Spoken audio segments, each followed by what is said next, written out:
ചരിത്രം എന്നത് വ്യക്തമായി തെളിയിക്കപ്പെട്ട വസ്തുതകളാണ്. എന്നാൽ യഥാർത്ഥത്തിലുണ്ടായ സംഭവങ്ങളിലേക്ക് വസ്തുനിഷ്ഠമല്ലാത്ത ഭാവനകൾ കൂടിച്ചേരുമ്പോഴാണ് ഐതിഹ്യങ്ങൾ ഉണ്ടാകുന്നത്. അവയിൽ പലതും കെട്ടുകഥകളുമാണ്. 100-ലധികം വർഷങ്ങൾക്ക് മുമ്പ് മലയാള മനോരമ എഡിറ്ററായിരുന്ന കൊട്ടാരത്തിൽ ശങ്കുണ്ണി എഴുതിയ ഐതിഹ്യമാല എന്ന പുസ്തകവും ഇതുപോലെയുള്ള ഐതിഹ്യങ്ങളെക്കുറിച്ചാണ് സംസാരിക്കുന്നത്. അതിലെ പല ഐതിഹ്യങ്ങളും പിന്നീട് മലയാള സിനിമയിലും ഉപയോഗിച്ചു. സംവിധായകന്റെ സിനിമാറ്റിക് ലിബർട്ടിക്കനുസരിച്ച് ആ ഐതിഹ്യങ്ങളിൽ പല മാറ്റങ്ങളും വരുത്തുകയും ചെയ്തു. ഐതിഹ്യമാലയും അതുമായി ബന്ധപ്പെട്ട് വന്ന കഥാപാത്രങ്ങളെക്കുറിച്ചുമുള്ള മലയാള സിനിമകളെക്കുറിച്ചാണ് നാം ഇന്ന് സംസാരിക്കുന്നത്.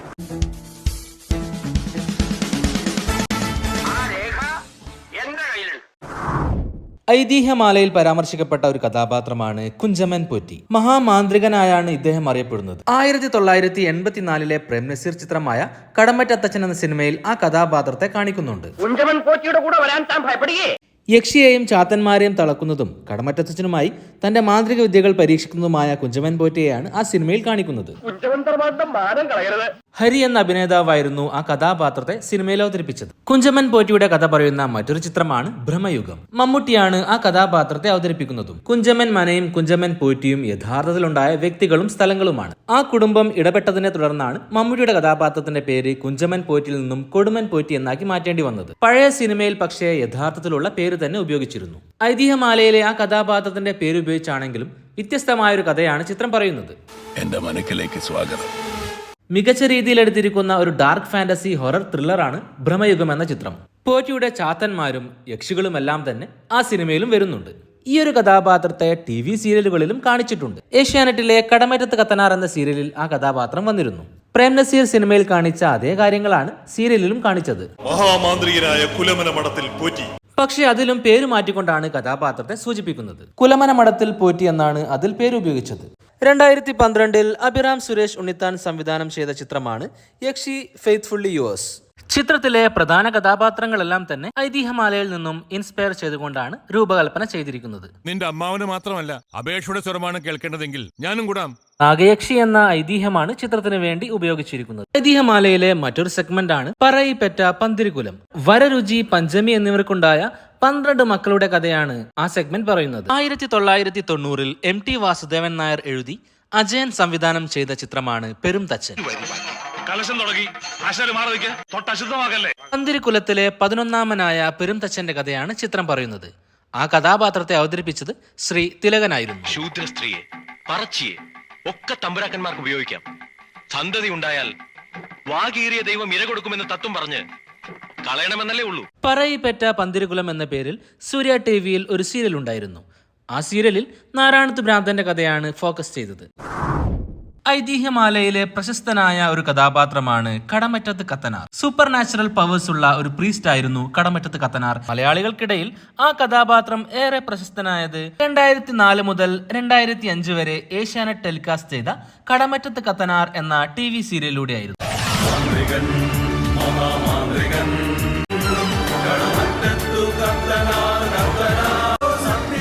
പ്രകാശ് പോൾ ആയിരുന്നു ആ കഥാപാത്രത്തെ അവതരിപ്പിച്ചത്. വൻ വിജയമായ ആ TV സീരിയലിന് ശേഷം പ്രകാശ് പോൾ തന്നെ വീണ്ടും കടമറ്റത്ത് കത്തനാറായി മറ്റൊരു സീരിയൽ പ്രത്യക്ഷപ്പെട്ടു.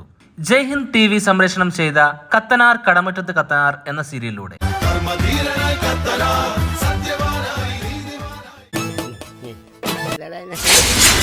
പിന്നീട് സൂര്യ TVയും കടമറ്റത്ത് കത്തനാറുടെ കഥ TV സീരിയലാക്കി.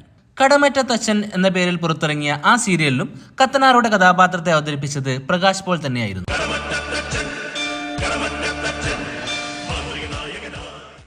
കത്തനാർ കഥകളിലെല്ലാം തന്നെ മറ്റൊരു പ്രശസ്തമായ കഥാപാത്രത്തെയും കാണിക്കാറുണ്ട്.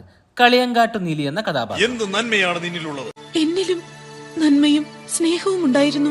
1966-ലാണ് കടമറ്റത്ത് കത്തനാറുടെ കഥ മലയാള സിനിമയിൽ ആദ്യമായി വരുന്നത്. Father George Tharyan, KR Nambiar എന്നിവരായിരുന്നു ആ ചിത്രം സംവിധാനം ചെയ്തത്. കടമറ്റത്തച്ഛൻ എന്ന ആ ചിത്രത്തിൽ തിക്കുറിശ്ശി സുകുമാരൻ നായരായിരുന്നു കേന്ദ്ര കഥാപാത്രത്തെ അവതരിപ്പിച്ചത്.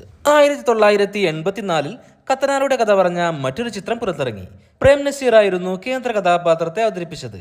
സുരേഷ് സംവിധാനം ചെയ്ത ചിത്രത്തിന്റെ പേര് കടമറ്റത്തച്ഛൻ എന്നു തന്നെയായിരുന്നു. ഇവിടെ വേറെ ആരുമില്ലേ? അകത്തുള്ളവർ വരാറില്ല. ചിത്രത്തിൽ കളിയങ്കാട്ടു നീലി എന്ന കഥാപാത്രത്തെ അവതരിപ്പിച്ചത് ശ്രീവിദ്യ ആയിരുന്നു. ഞാൻ യക്ഷിയോ പിശാചോ ഒന്നുമല്ല, കൈകൊണ്ട് തരൂ. 2001 രാജസേനൻ സംവിധാനം ചെയ്ത് സുരേഷ് ഗോപി, സംയുക്ത വർമ്മ എന്നിവർ കേന്ദ്ര കഥാപാത്രങ്ങളെ അവതരിപ്പിച്ച് പുറത്തിറങ്ങിയ ചിത്രമായിരുന്നു മേഘ സന്ദേശം. കടമറ്റത്ത് കത്തനാരുടെ കുടുംബ പരമ്പരയിൽപ്പെട്ട ഒരു ഫാദർ ഉണ്ട്, ഈ ഒരു കത്തനാർ. കടമറ്റത്ത് കത്തനാരുടെ കുടുംബ പരമ്പരയിൽ വരുന്ന ഒരാളായ കഥാപാത്രത്തെ അവതരിപ്പിച്ചത് നെപ്പോളിയൻ ആയിരുന്നു. Father Rosario.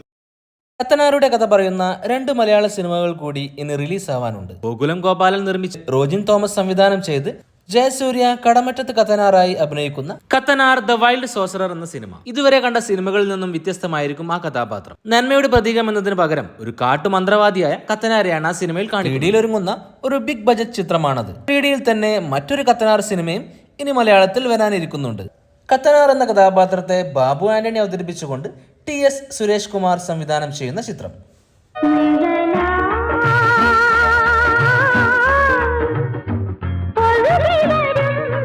കത്തനാർ കഥകളിലെ മറ്റൊരു കഥാപാത്രമാണ് കളിയങ്കാട്ടു നീലി. ആ പേരിൽ മലയാളത്തിൽ ഒരു ഹൊറർ ചിത്രം പുറത്തിറങ്ങിയിരുന്നു. ഇങ്ങനെയുള്ള അന്ധവിശ്വാസങ്ങളെ ചൂഷണം ചെയ്യുന്ന ഒരു കൊള്ള സംഗീതത്തിന്റെ കഥയായിരുന്നു പക്ഷേ ആ ചിത്രം പറഞ്ഞത്. കായംകുളം കൊച്ചുണ്ണി. 1850കളിൽ തിരുവിതാംകൂറിൽ ജീവിച്ചിരുന്ന കൊള്ളക്കാരനാണ് കൊച്ചുണ്ണി. വഴിയാത്രക്കാരെ കൊള്ളയടിക്കാറായിരുന്നു കൊച്ചുണ്ണിയുടെ പതിവ്. കൊച്ചുണ്ണി പ്രസിദ്ധമായത് പണക്കാരിൽ നിന്നും സമ്പത്ത് മോഷ്ടിച്ച് പാവങ്ങൾക്ക് നൽകിയതിലൂടെയാണ്. 2018 റോഷൻ ആൻഡ്രൂസ് സംവിധാനം ചെയ്ത് നിവിൻ പോളി കേന്ദ്ര കഥാപാത്രമായി അഭിനയിച്ച ചിത്രമാണ് കായംകുളം കൊച്ചുണ്ണി. ഇരുട്ടിൽ ഒളിച്ചു നിന്ന് പഠിക്കുന്ന വിദ്യയാണെന്ന് കരുതിയോ? ആ സിനിമയുടെ അവസാനത്തിൽ കൊച്ചുണ്ണി ജയിലിൽ നിന്നും രക്ഷപ്പെടുന്നതാണ് കാണിക്കുന്നത്. ജയിലിൽ നിന്നും രക്ഷപ്പെട്ട കൊച്ചുണ്ണി 77 വയസ്സുവരെ ജീവിച്ചു എന്നാണ് ചിലർ കരുതുന്നത്. 2022 വിനയൻ സംവിധാനം ചെയ്ത 19ാം നൂറ്റാണ്ട് എന്ന സിനിമയിൽ കായംകുളം കൊച്ചുണ്ണിയെ അവതരിപ്പിച്ചത് ചെമ്പൻ വിനോദായിരുന്നു. ഒരു നെഗറ്റീവ് ഷെയ്ഡുള്ള കഥാപാത്രമായിട്ടാണ് വിനയൻ കൊച്ചുണ്ണിയെ കാണിച്ചത്. 1966ലും കായംകുളം കൊച്ചുണ്ണി എന്ന പേരിൽ തന്നെ മറ്റൊരു മലയാള സിനിമയും റിലീസായിരുന്നു.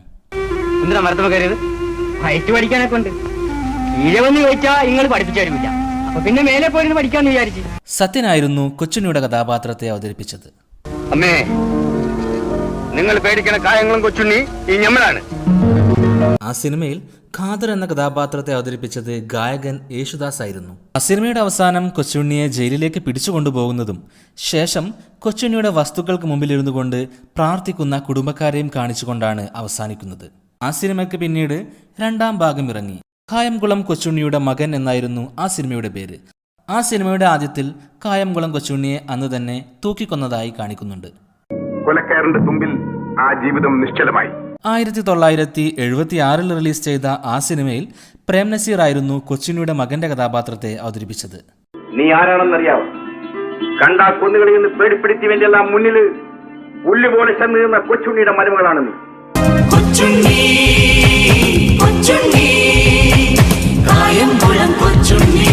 2004 മുതൽ 2007 വരെ സൂര്യ TVയിൽ വന്ന TV സീരീസ് ആയിരുന്നു കായംകുളം കൊച്ചുണ്ണി.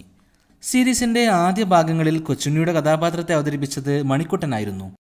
നമ്മള് കളരി പഠിക്കാൻ സീരീസിന്റെ അവസാന ഭാഗത്ത് കായംകുളം കൊച്ചുണ്ണിയെ തൂക്കിക്കൊല്ലുകയാണ് ചെയ്യുന്നത്.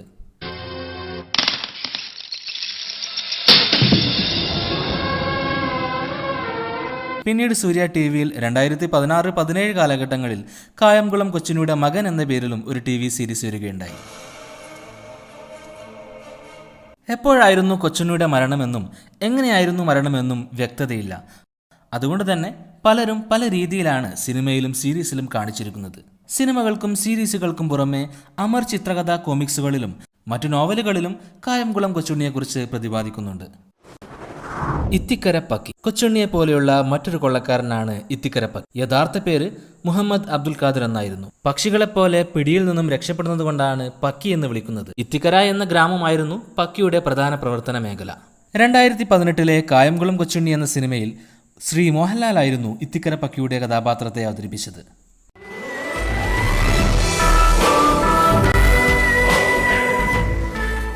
1980 ശശികുമാർ സംവിധാനം ചെയ്ത ഇത്തിക്കര പക്കി എന്ന സിനിമയിൽ പ്രേം നസീർ ആയിരുന്നു പക്കിയുടെ കഥാപാത്രത്തെ അവതരിപ്പിച്ചത്.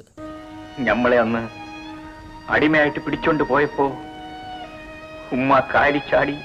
മറ്റൊരു സിനിമയിലും ഇത്തിക്കര പക്കിയെ കാണിക്കുന്നുണ്ട്.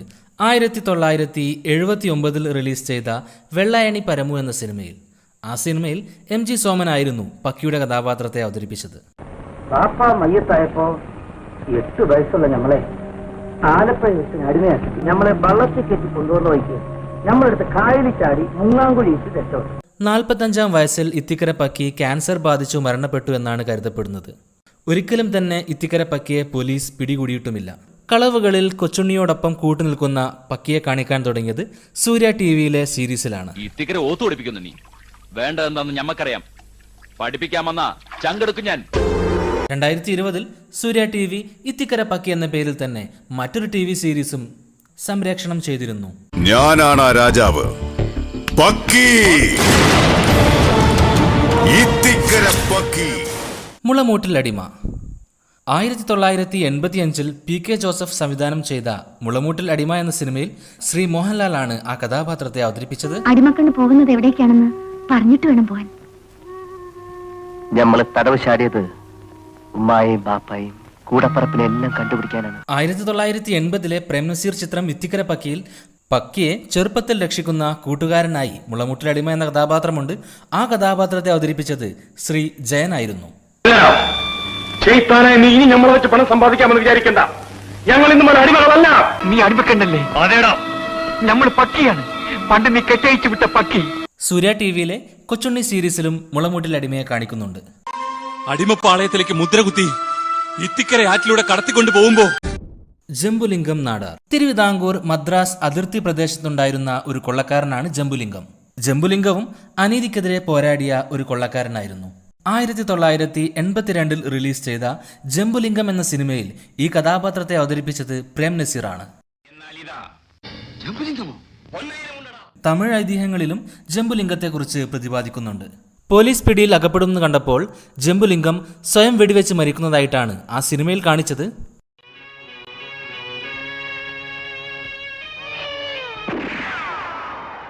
ഇതേ കഥാപാത്രത്തെ തന്നെ മറ്റൊരു സിനിമയിലും കാണിച്ചിട്ടുണ്ട്. 1979 വെള്ളായണി പരമു എന്ന സിനിമയിൽ. ആ സിനിമയിൽ ജംബുലിംഗം എന്ന കഥാപാത്രത്തെ അവതരിപ്പിച്ചത് ശ്രീ ജയനായിരുന്നു. ആ സിനിമയിൽ ജംബുലിംഗം സംസാരിക്കുന്നത് തമിഴ് ഭാഷയിലാണ്. നീ ഞാനും ഒരേ കളരിയിൽ ഒരേ ആശാന്റെ കീഴിൽ വെറ്റില പാക്ക് വെച്ചവരാണ്. നീ ഇങ്ങിരുന്ന് മര്യാദയാ പോറയാ ഇല്ലയാ? നീയാണ് പോകേണ്ടത്.